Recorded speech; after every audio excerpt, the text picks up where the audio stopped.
Le pire a été évité.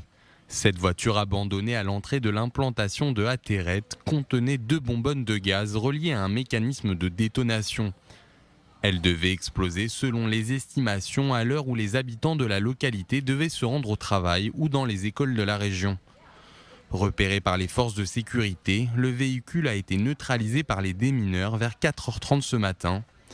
Pour les habitants de la région, il s'agit d'un véritable miracle.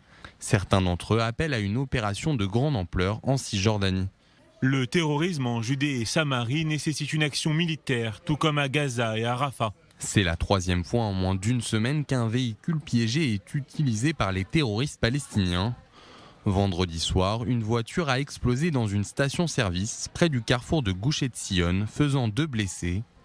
Les soldats de Tsahal ont abattu le terroriste qui était arrivé à bord du véhicule et qui tentait de les attaquer.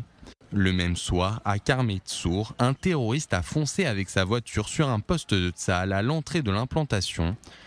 Les soldats israéliens l'ont neutralisé avant qu'une bombe placée dans le véhicule n'explose peu de temps après. L'attaque a fait un blessé. Ces attentats ou tentatives d'attaque ont été revendiqués par le Hamas. Les terroristes palestiniens continuent également de perpétrer des attentats à l'arme à feu. Dimanche, 3 policiers ont été assassinés alors qu'ils étaient en route vers leur travail près de Hébron.